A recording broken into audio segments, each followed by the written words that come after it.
Bismillahirrahmanirrahim. Assalamualaikum warahmatullahi wabarakatuh. Alhamdulillahirabbil alamin. Wassalatu wassalamu ala asyrafil anbiya'i wal mursalin sayyidina wa maulana Muhammadin wa ala alihi wa sahbihi ajma'in. Amma ba'du. Yang saya hormati Ibu Dr. Dewi Murni, STHIMA, dan teman-teman yang saya banggakan. Pada kesempatan yang baik pada kali ini, saya akan mempresentasikan makalah saya yang berjudul Berbagai Pendekatan dalam Studi Islam dengan mata kuliah Metodologi Studi Islam. Baiklah, kita langsung masuk ke pembahasannya.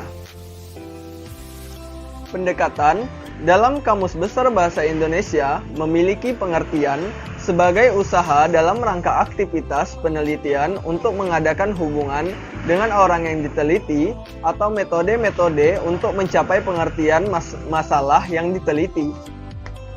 Kita masuk ke pendekatan yang pertama. Pendekatan teologis normatif. Pendekatan teologis sering disebut juga sebagai perspektif timur.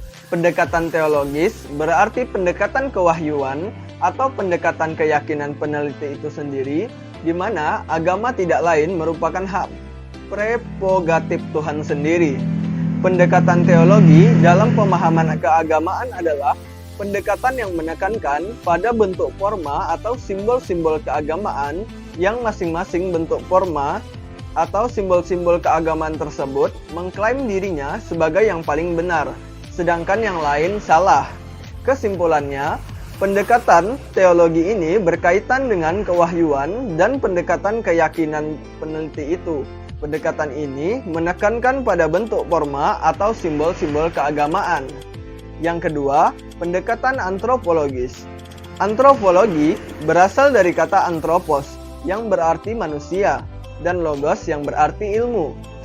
Kata antropologi dalam bahasa Inggris yaitu anthropology, yang didefinisikan sebagai the social science that studies the origin and social relationship of human being, atau the science of the structure and function of the human body. Menurut Abu Dinata, pendekatan antropologis dalam memahami agama dapat diartikan sebagai salah satu upaya memahami agama dengan cara melihat wujud praktik keagamaan yang tumbuh dan berkembang dalam masyarakat. Dapat disimpulkan bahwa pendekatan antropologi yaitu suatu cara pandang yang mendalam dan proporsional praktik keberagaman kaum muslim sebagai suatu gejala yang terkait dengan budaya lokal, politik, ekonomi, sosial, dan pengaruh faktor lain dalam kehidupan ini. 3. Pendekatan sosiologis. Secara etimologi, kata sosiologi berasal dari bahasa Latin yang terdiri dari kata socius, yang berarti teman, logos yang berarti berkata atau berbicara tentang manusia yang berteman dan bermasyarakat. Secara terminologi, sosiologi adalah ilmu yang mempelajari struktur sosial dan proses-proses sosial termasuk perubahan-perubahan sosial. Menurut Joachim Watch, merumuskan secara luas sebagai suatu studi tentang interrelasi dari agama dan masyarakat serta bentuk-bentuk interaksi yang terjadi antar mereka.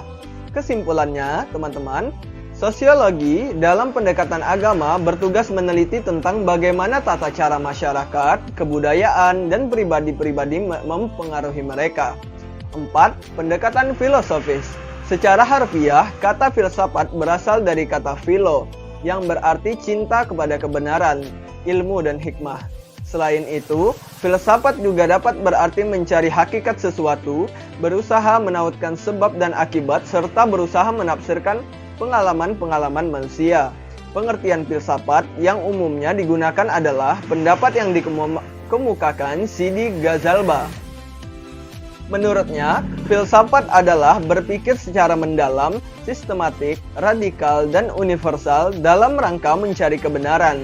Inti hikmah atau usaha untuk menjelaskan inti hakikat atau hikmah mengenai sesuatu yang mendasar asas dan ini yang terdapat di balik yang bersifat lahiriah.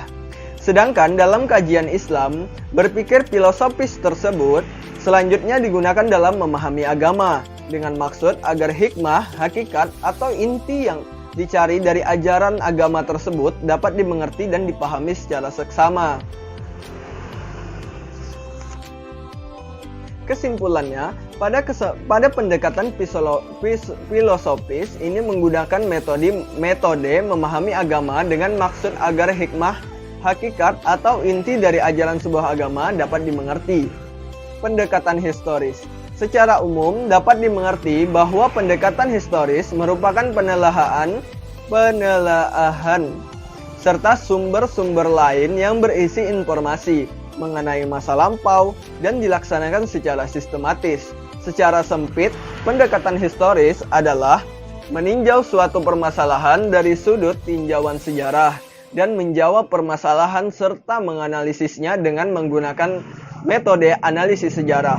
Jadi, dalam pendekatan dalam sejarah sangat membutuhkan dalam memahami agama, karena agama itu sendiri dalam situasi yang konkret, bahkan berkaitan dengan kondisi masyarakat, teman-teman. Nomor 6. Pendekatan kebudayaan.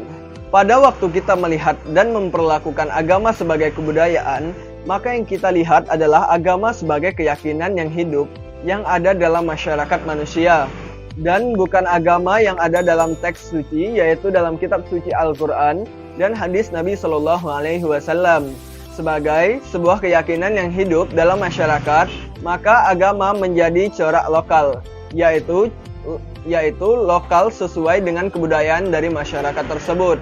Kesimpulannya, yaitu bahwa agama sebagai keyakinan hidup dalam masyarakat, maka agama itu menjadi corak lokal sesuai kebudayaan masyarakat tersebut. Agama juga harus melakukan proses perjuangan dalam meniadakan nilai-nilai budaya yang bertentangan dengan keyakinan hakiki, dan harus dapat menyesuaikan nilai hakiki dengan nilai kebudayaan masyarakat tersebut. Yang ketujuh, ada pendekatan psikologis. Pendekatan ini merupakan usaha untuk memperoleh sisi-sisi ilmiah dari aspek-aspek batini pengalaman keagamaan. Suatu esensi pengalaman keagamaan itu benar-benar ada, dan bahwa dengan suatu esensi, pengalaman tersebut dapat diketahui. Interpretasi agama melalui pendekatan psikologis memang berkembang dan dijadikan sebagai cabang dari psikologi dengan nama psikologi agama, teman-teman. Objek ilmu ini adalah manusia, gejala-gejala empiris, dan keagamaannya. Nah, jadi dalam pendekatan studi Islam itu ada 7, teman-teman, yang sudah saya sebutkan tadi. Dan kesimpulannya, pendekatan yaitu sebuah cara untuk meneliti sesuatu yang objeknya adalah manusia. Jadi yang didekati ini adalah manusia, dan di dalam memahami agama banyak sekali cara untuk memahami agama. Dari berbagai pendekatan seperti pendekatan teologis, filosofis, historis, kebudayaan, psikologis, sosiologis, dan antropologis. Oke, mungkin itu saja yang bisa saya sampaikan pada kesempatan kali ini. Terima kasih buat kalian yang sudah menonton video presentasi saya. Jangan lupa klik tombol like, komen, dan subscribe ya teman-teman, agar saya lebih semangat lagi dalam membuat videonya. Oh iya, jika ada kritik dan saran buat video saya, tuliskan di komentar ya teman-teman. Thank you. Assalamualaikum warahmatullahi wabarakatuh.